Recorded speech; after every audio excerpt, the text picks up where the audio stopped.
പിതാവിനും പുത്രനും പരിശുദ്ധാത്മാവിനും സ്തുതി, ആദിയിലെ പോലെ ഇപ്പോഴും എപ്പോഴും എന്നേക്കും ആമേൻ.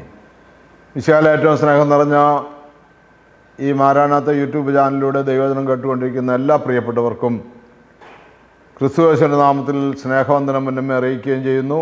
ഒപ്പം തന്നെ എല്ലാവരെയും ഒത്തിരി സ്നേഹത്തോടെ സ്വാഗതം ചെയ്യുന്നു. പ്രിയമുള്ളവരെ, നാം കേട്ടുകൊണ്ടിരിക്കുന്ന വേദഭാഗങ്ങളെല്ലാം യേശു രക്ഷകനാണ്, യേശു ക്രിസ്തുവാണ്, യേശു മശിഹായാണ്, യേശു അഭിഷിക്തനാണ് എന്ന സത്യമാണ് നമ്മൾ മനസ്സിലാക്കിക്കൊണ്ടിരിക്കുന്നത്. നമ്മൾ ഇന്ന് ചിന്തിക്കാനായിട്ട് പോകുന്ന കാര്യങ്ങളെ നമുക്ക് സമർപ്പിക്കാം. ഒരു വാക്ക് നമുക്ക് കണ്ണുകളടച്ച് പ്രാർത്ഥിക്കാം. ഞങ്ങൾ അത്യധികമായി സ്നേഹിക്കുന്ന സ്വർഗപിതാവേ, ഈ നല്ല സമയത്തിനായി നന്ദിയോടെ സ്തുതിക്കുന്നു, സ്തോത്രം ചെയ്യുന്നു. കേൾക്കുന്ന ഓരോ വചനങ്ങളും ഞങ്ങളുടെ ജീവിതത്തിൽ പൂർണ്ണമായി മനസ്സിലാക്കുവാനും ക്രിസ്തുയേശുവിനെക്കുറിച്ചുള്ള അറിവ് ഞങ്ങൾക്ക് കൂടുതൽ ലഭിക്കുവാനും തക്കവണ്ണം ഇടയാക്കണമേ എന്ന് പ്രാർത്ഥിക്കുന്നു. പരിശുദ്ധാത്മാവിനാൽ ഞങ്ങൾ നയിക്കണമേ, പരിശുദ്ധാത്മാവിനാൽ ഞങ്ങളെ നിറയ്ക്കണമേ, തിരക്തത്താൽ ഞങ്ങളെ കഴുകണമേ, വിശുദ്ധീകരിക്കണമേ എന്ന് പ്രാർത്ഥിക്കുന്നു. ഹല്ലേലൂയ. ദൈവമേ നന്ദി, ദൈവമേ സ്തോത്രം, യേശുവെ ആരാധന, യേശുവെ മഹത്വം, പരിശുദ്ധാത്മാവെ നന്ദി, പരിശുദ്ധാത്മാവെ സ്തുതി. ഹല്ലേലൂയ. പിതാവിൻ്റെയും പുത്രൻ്റെയും പരിശുദ്ധാത്മാവിൻ്റെയും നാമത്തിൽ തന്നെ ആമേൻ. വിശാല അനുഗ്രഹിക്കപ്പെട്ടവരെ, നമ്മൾ കേട്ടുകൊണ്ടിരിക്കുന്ന ഓരോ വചന ശുശ്രൂഷയും ഒത്തിരി പേർക്ക് പ്രയോജനപ്പെടുന്നുണ്ടെന്ന് പലരും എൻ്റെ അടുക്കൽ പറയുവാനിടയായി.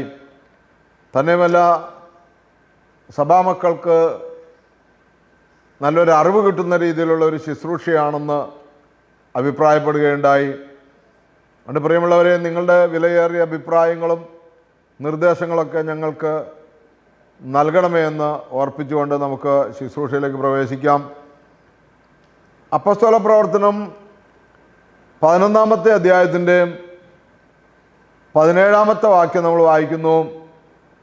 നാം യേശു ക്രിസ്തുവിൽ വിശ്വസിച്ചപ്പോൾ ദൈവം നമുക്ക് നൽകിയ അതേ ദാനം അവർക്കും അവിടുന്ന് നൽകിയെങ്കിൽ ദൈവത്തെ തടസ്സപ്പെടുത്താൻ ഞാൻ ആരാണ്?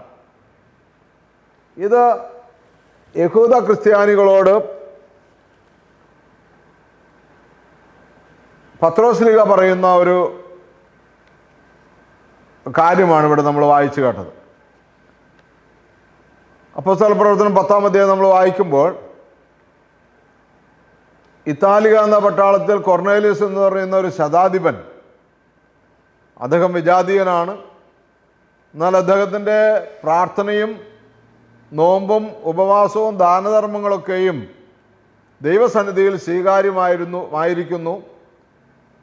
നീ തുകൽപ്പണിക്കാരനായ ശീമോൻ്റെ വീട്ടിൽ താമസിക്കുന്ന പത്രോസ് എന്നു പേരുള്ള ശീമോനെ വിളിച്ച് ക്രിസ്തുയേശുവിനെ കുറിച്ച് കേൾക്കണം, അറിയണമെന്ന് ദൈവദൂതൻ കൊർണേലിയോസിന് പ്രത്യക്ഷപ്പെട്ടുകൊണ്ട് സംസാരിക്കുകയും ആ സമയം തന്നെ പത്രോസ് താമസിച്ചിരുന്ന വീട്ടിൽ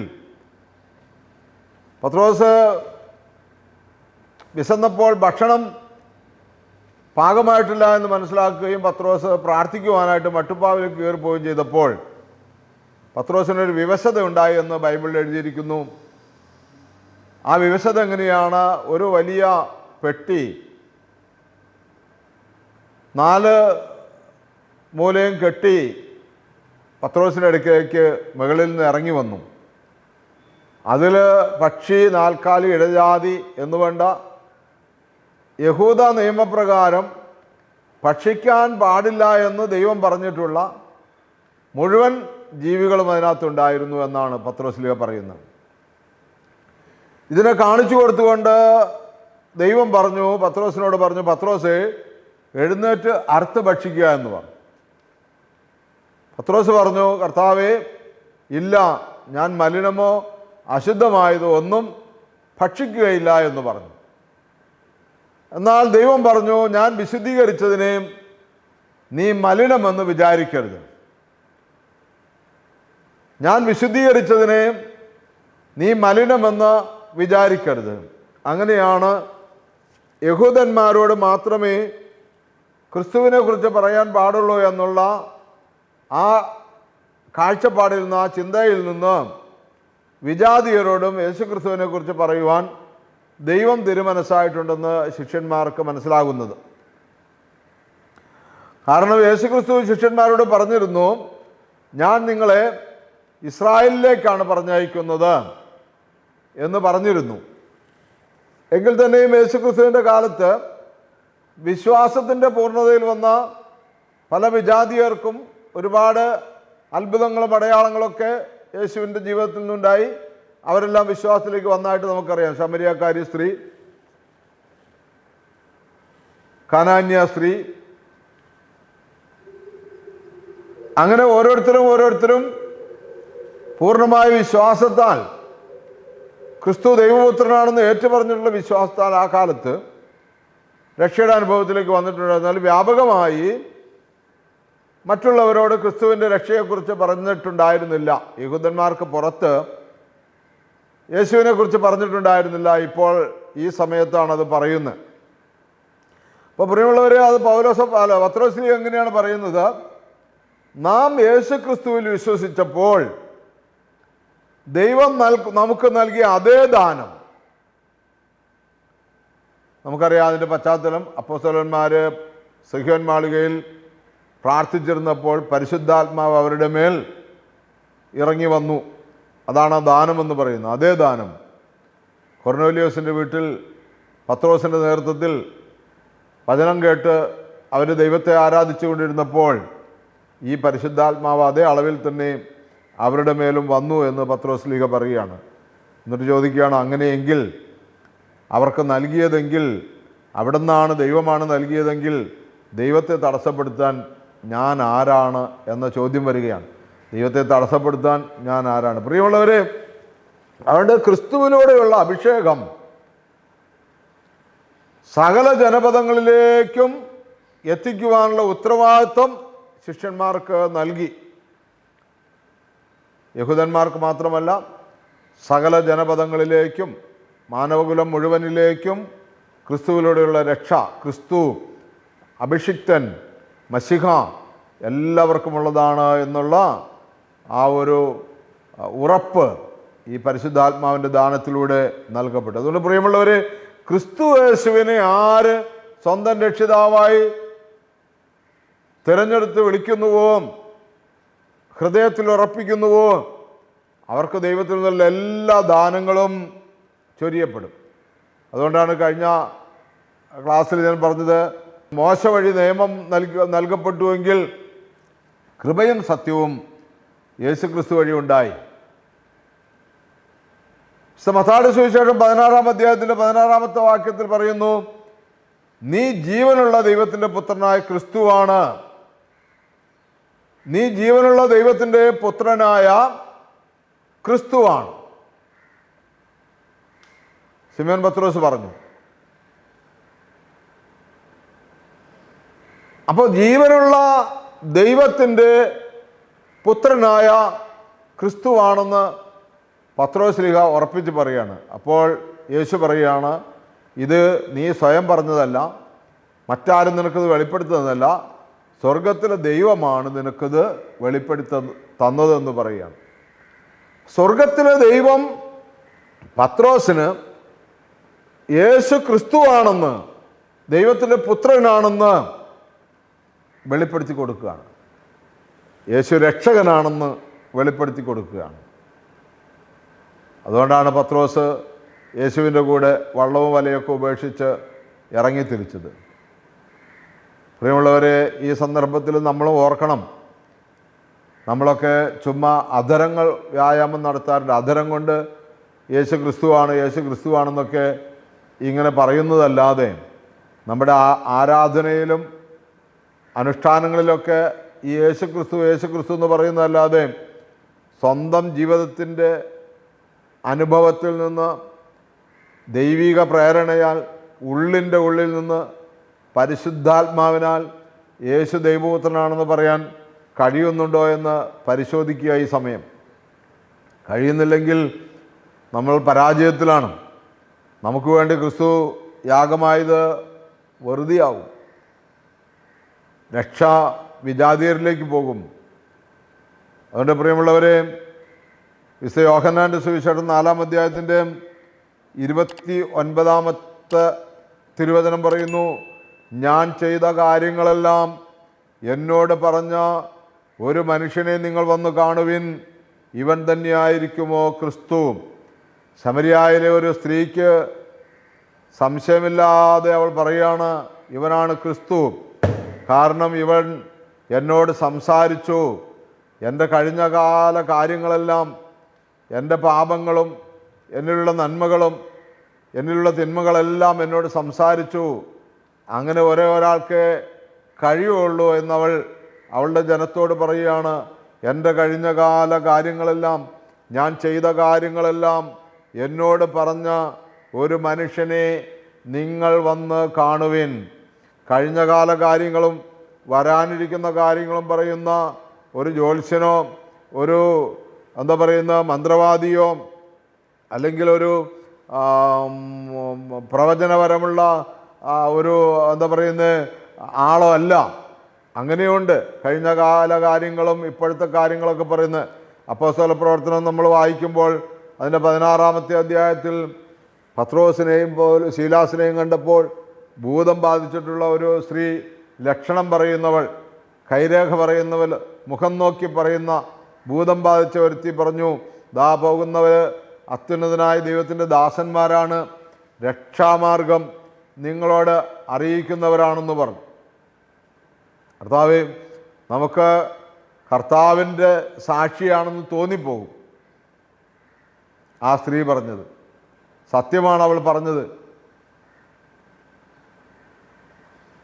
ദൈവത്തിൻ്റെ വേലക്കാരാണ്, അത്യുന്നതൻ്റെ ദാസന്മാരാണ്, രക്ഷയുടെ മാർഗം നിങ്ങളെ അറിയിക്കുന്നവരാണ് എന്ന് ആ സ്ത്രീ പറഞ്ഞു. പല പ്രാവശ്യം ഇത് കേട്ടപ്പോൾ പൗലോസ് ഒരിക്കൽ ചെന്നിട്ട് അവളിലുള്ള ഭൂതത്തെ ശാസിച്ച് അകറ്റി. പ്രിയമുള്ളവരെ, അതുകൊണ്ട് ഈ നമ്മുടെ കാര്യങ്ങളൊക്കെ പറഞ്ഞു എന്നുള്ളത് കൊണ്ട് ക്രിസ്തു ആകണമെന്നില്ല. ക്രിസ്തു അവിടെ എന്ന് പറയുമ്പോൾ അങ്ങോട്ട് പോകരുത്, ഇവിടെ എന്ന് പറയുമ്പോൾ എങ്ങോട്ട് പോകരുത്. ക്രിസ്തു നിങ്ങളുടെ ഇടയിലുണ്ടെന്ന് ലൂക്കോസിൻ്റെ സുവിശേഷം 17-ാം അധ്യായത്തിൽ പറഞ്ഞിരിക്കുകയാണ്. ക്രിസ്തു അവിടെ, അല്ലെങ്കിൽ രക്ഷ അവിടെയുണ്ട്, രക്ഷ ഇവിടെയുണ്ട്. ഇപ്പം രക്ഷയ്ക്ക് വേണ്ടി എല്ലാ മനുഷ്യരും ഓടി നടക്കുകയല്ലേ. രക്ഷ അവിടെയുണ്ട് ഇവിടെയുണ്ടെന്ന് പറയുമ്പോൾ ഓടി നടക്കരുതെന്നാണ് പറയുന്നത്. രക്ഷകൻ, രക്ഷ നമ്മിൽ തന്നെയുണ്ട്, നമ്മുടെ ഉള്ളിലാണ് രക്ഷകൻ. നാം അനേകർക്ക് രക്ഷയാകുമ്പോഴാണ്, അനേകർക്ക് രക്ഷകനാകുമ്പോഴാണ് ക്രിസ്തു നമ്മുടെ ഉള്ളിലുണ്ടെന്ന് നമ്മൾ തിരിച്ചറിയുന്നത്.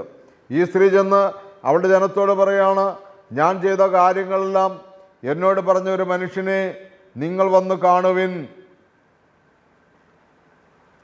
അടുത്തതാണ് പ്രധാനമായിട്ടുള്ളത്, ഇവൻ തന്നെയായിരിക്കുമോ ക്രിസ്തു. ക്രിസ്തു എന്ന് പറയുന്നത് ഒരു മുഖലക്ഷണം പറയുന്നയാളോ, അല്ലെങ്കിൽ ഒരു കൈരേഖ നോക്കി പറയുന്നയാളോ, അല്ലെങ്കിൽ നിന്റെ വീടിന് പ്രശ്നമുണ്ടെന്ന് പറയുന്നയാളോ അല്ല. ക്രിസ്തു മനുഷ്യൻ്റെ സകല പാപങ്ങളും മോചിപ്പിച്ച് സാത്താൻ്റെ അടിമത്തിൽ നിന്ന് വിടർത്തി ദൈവമക്കളുടെ സ്ഥാനത്തേക്ക് ഉയർത്താൻ വന്നയാളാണ് ക്രിസ്തു. ആ ക്രിസ്തുവിനെയാണ് ഈ ശമരിയാക്കാരിയായ സ്ത്രീ പോലും പ്രതീക്ഷിച്ചിരിക്കുന്നത് വരുമെന്ന്. അപ്പം പ്രതീക്ഷിച്ചിരിക്കുന്ന ആളെ ഞാൻ കണ്ടു എന്നാണ് പറയുന്നത്. നമ്മൾ ആഗ്രഹിച്ചിരുന്ന, നമ്മൾ ചിന്തിച്ചിരുന്ന നമ്മുടെ സകല പ്രശ്നങ്ങളിൽ നിന്നും, സകല ബുദ്ധിമുട്ടുകളിൽ നിന്നും, സകല അടിമത്തത്തിൽ നിന്നും നമ്മളെ വിടുവിക്കുന്ന, നമ്മളെ രക്ഷിക്കുന്ന ഒരു ക്രിസ്തുവിനെ കണ്ടു എന്നാണ് ഈ സ്ത്രീ പറയുന്നത്. ഹല്ലേലൂയ. ഞാൻ ചെയ്ത കാര്യങ്ങളെല്ലാം എന്നോട് പറഞ്ഞ ഒരു മനുഷ്യനെ നിങ്ങൾ വന്ന് കാണുവിൻ. ഞാൻ കണ്ടു, എനിക്ക് വിശ്വാസം വന്നു, എനിക്ക് ബോധ്യപ്പെട്ടു, നിങ്ങളും കൂടി വന്ന് കാണുക. പ്രിയമുള്ളവരെ, ഒരു പ്രേക്ഷിത ദൗത്യം നമ്മൾക്ക് ദൈവത്തിൻ്റെ പരിശുദ്ധാത്മാവ് തരാണ്. ക്രിസ്തുവിനെ കാണുക, ക്രിസ്തുവിനെ അനുഭവിക്കുക, ക്രിസ്തുവിനെ രുചിച്ചറിയുക, മാത്രമല്ല ക്രിസ്തുവിനെ മറ്റുള്ളവരിലേക്ക് കൊടുക്കുവാനുള്ള ഒരു സാധ്യതയും കൂടി നമ്മുടെ ഉള്ളിൽ രൂപപ്പെടുത്തിയെടുക്കണം. Hallelujah, hallelujah. പ്രിയമുള്ളവരെ, അതുകൊണ്ട് ക്രിസ്തുവിനെ മറ്റുള്ളവരിലേക്ക് പകർന്നു നൽകുവാനുള്ള, കൊടുക്കുവാനുള്ള സാധ്യതകൾ നമ്മൾ മുമ്പ് വായിച്ച വചനത്തിലുണ്ട്. കൃപയും സത്യവുമാകട്ടെ യേശു ക്രിസ്തു വഴി ധാരാളം ഉണ്ടായി നൽകപ്പെട്ടിട്ടുണ്ട്. അതുകൊണ്ട് പ്രിയമുള്ളവരെ, ഈ ക്രിസ്തു എന്ന വാക്ക് പലരുടെയും സ്വസ്ഥത നഷ്ടപ്പെടുത്തുന്നതും പലർക്കും ഇനിയും മനസ്സിലാകാത്ത ഒരു വിഷയവും കൂടിയാണ്. അതുകൊണ്ടാണ് വിശുദ്ധ യോഹന്നാൻ്റെ സുവിശേഷം 7-ാം അധ്യായത്തിൻ്റെ 26-ാമത്തെ വാക്യത്തിൽ നമ്മൾ വായിക്കുന്നത്, എന്നാൽ ഇതാ അവൻ പരസ്യമായി സംസാരിക്കുന്നു, എന്നിട്ടും അവർ അവനോട് ഒന്നും പറയുന്നില്ല. കണ്ടോ, യേശു ക്രിസ്തുവിനെ കൊല്ലുവാൻ അന്വേഷിക്കുന്നവരുടെ ഇടയിൽ യേശു ക്രിസ്തു തന്നെയെന്ന് യേശു വിളിച്ചു പറയുകയാണ്.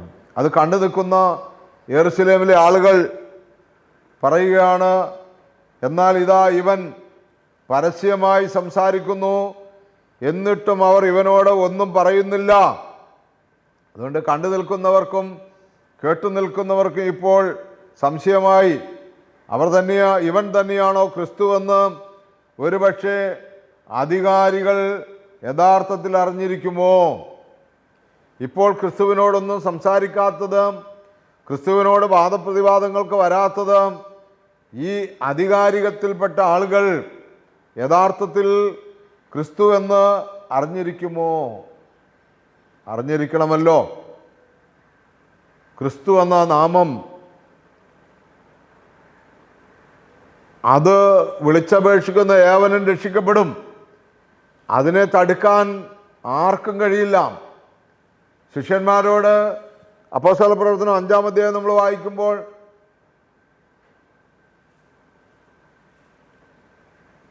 ഈ നാമത്തിൽ നിങ്ങൾ ആരോടും മിണ്ടിപ്പോകരുതെന്ന് കൽപ്പിച്ചിട്ടുണ്ടല്ലോ, പറഞ്ഞിട്ടില്ലെന്ന് അധികാരികൾ പറയുമ്പോൾ ശിഷ്യന്മാർ പറഞ്ഞു, നിങ്ങൾ ദൈവത്തെക്കാൾ അധികമായി നിങ്ങളെ അനുസരിക്കുന്നത് ഉചിതമാണോ യുക്തമാണോ എന്ന് നിങ്ങൾ തന്നെ നിങ്ങളുടെ നിയമഗ്രന്ഥം പരിശോധിക്കാൻ പറഞ്ഞു. ദൈവത്തെക്കാൾ അധികമായി നിങ്ങളെ അനുസരിക്കുക. അപ്പോൾ ഈ നാമം മിണ്ടാൻ പാടില്ല എന്ന് പറഞ്ഞാലും അവർ, പ്രിയമുള്ളവരെ, സംസാരിക്കും, ധൈര്യത്തോടെ സംസാരിക്കും. കാരണം അത് ആർക്കും തടസ്സപ്പെടുത്തുവാൻ കഴിയുകയില്ല. Hallelujah, hallelujah. കാരണം പത്രോസിലെ പറഞ്ഞല്ലോ, അതേ ദാനം നമുക്ക് ദൈവം നൽകിയ അതേ ദാനം അവർക്കും അവിടെ നൽകിയെങ്കിൽ ദൈവത്തെ തടസ്സപ്പെടുത്താൻ ആരാണ്? അപ്പോൾ ദൈവമാണ്, യേശു രക്ഷകനാണ്, ക്രിസ്തുവാണെന്ന് ലോകത്തോട് സംസാരിക്കുന്നത്. അപ്പോൾ ദൈവമാണ് സംസാരിക്കുന്നതുകൊണ്ട് ദൈവത്തിൻ്റെ ശബ്ദത്തെ തടുക്കാൻ ആർക്കും അധികാരമില്ല, ആർക്കും അതിന് സാധിക്കുകയുമില്ല. ഹല്ലേലൂയ. അതുകൊണ്ട് പ്രിയമുള്ളവരെ, നമുക്ക് പ്രാർത്ഥിക്കാം. ക്രിസ്തു ഏകരക്ഷകൻ, ക്രിസ്തു ലോകരക്ഷകൻ. യേശു ക്രിസ്തുവിൻ്റെ അടുക്കൽ വന്ന് നാം എന്തു ചോദിച്ചാലും പിതാവായ ദൈവം മഹത്വപ്പെടേണ്ടതിന് തരുമെന്നാണ് യേശു കൽപ്പിച്ചിരിക്കുന്നത്. എൻ്റെ നാമത്തിൽ നിങ്ങൾ ഇന്നുവരെയും ഒന്നും ചോദിച്ചിട്ടില്ല. എൻ്റെ നാമത്തിൽ നിങ്ങൾ എന്തെങ്കിലും ചോദിച്ചാൽ എൻ്റെ സ്വർഗസ്ഥനായ പിതാവ് മഹത്വപ്പെടേണ്ടതിന് നിങ്ങൾക്കെല്ലാം തരുമെന്നാണ്. അതുകൊണ്ട് പ്രിയമുള്ളവരെ, നമ്മുടെ ആവശ്യങ്ങൾ എന്ത് തന്നെയായിരുന്നാലും ഈ മശിഹായിൽ, ഈ രക്ഷകനിൽ വിശ്വാസമർപ്പിച്ചുകൊണ്ട് സമർപ്പിക്കുക, ഏൽപ്പിച്ചു കൊടുക്കുക. ദൈവം നമുക്ക് അത്യധികമായി സമൃദ്ധിയായി, ഫിലിപ്പിയർ 4:19 പറയുന്ന പോലെ, എൻ്റെ ദൈവമോ തൻ്റെ മഹത്വത്തിൻ്റെ സമ്പന്നതയിൽ നിന്ന് കർത്താവായ ക്രിസ്തു വഴിയും നിങ്ങൾക്ക് ആവശ്യമുള്ളതെല്ലാം നൽകപ്പെടുമെന്ന് പറഞ്ഞിരിക്കുന്ന ആ വചനത്തിൻ്റെ ശക്തിയാൽ എല്ലാവർക്കും എല്ലാവരുടെ ആവശ്യങ്ങളും എല്ലാ നല്ല അനുഗ്രഹങ്ങളും നല്ല ചിന്തകളും നല്ല ആവശ്യങ്ങളും ക്രിസ്തു യേശുവിൽ നിറവേറ്റപ്പെടട്ടെ എന്ന് പ്രാർത്ഥിച്ചുകൊണ്ട് നമുക്ക് ഈ ശുശ്രൂഷ അവസാനിപ്പിക്കാം. ഇപ്രകാരം നമുക്കൊരു വാക്ക് പ്രാർത്ഥിക്കാം. ശ്രീയേശുനാമം അതിശയനാമം, ഏഴയനിക്കിംബനാമം. ശ്രീയേശുനാമം അതിശയനാമം ഏഴയനിക്കിംബനാമം. എല്ലാ നാമത്തിലും മേലായ നാമം ഭക്തജനം വാഴ്ത്തുന്നാമം. എല്ലാ മുഴങ്കാലും മടങ്ങിടും തീരോ മുൻപിൽ വല്ലഭത്വമുള്ള നാമം. ക്രിസ്തുനാമം എല്ലാ മുഴങ്കാലും അവിടുത്തെ മുമ്പിൽ മടങ്ങുന്ന നാമമാകയാൽ ക്രിസ്തുനാഥ യേശു ക്രിസ്തുവേയും അങ്ങയുടെ മുന്നിൽ ഞങ്ങളിതാ മുട്ടുമടക്കുന്നു, ഞങ്ങളെ സമ്പൂർണ്ണമായി സമർപ്പിക്കുന്നു. ഞങ്ങളിതാ താഴ്മയോടെ ഞങ്ങളെ പൂർണ്ണമായി അവിടുത്തെ തൃക്കരങ്ങൾ ഏൽപ്പിക്കുന്നു. കൃപയോടെ കാത്ത് കൃപയോടെ കേട്ട് ഞങ്ങളുടെ പ്രാർത്ഥനകളെ ഉത്തരമല്ല ചെയ്ത് അനുഗ്രഹിക്കണമേ എന്ന് പ്രാർത്ഥിക്കുന്നു. ഞങ്ങളുടെ നല്ല ആവശ്യങ്ങളുടെ മേൽ കൂടെ ഇരിക്കണമേ എന്ന് പ്രാർത്ഥിക്കുന്നു. പരിശുദ്ധ അമ്മേ ദൈവമാതാവേ, സകല വിശുദ്ധന്മാരെ ശുദ്ധികളെ പ്രാർത്ഥിക്കണമേ. യേശുവിൻ്റെ പരിശുദ്ധ നാമത്തിൽ ചോദിക്കുന്നു, കൃപയോടെ കേട്ട് തരുമാറാകണമേ. ആമീൻ. ഹല്ലേലൂയ. യേശുവേ നന്ദി, യേശുവേ സ്തുതി.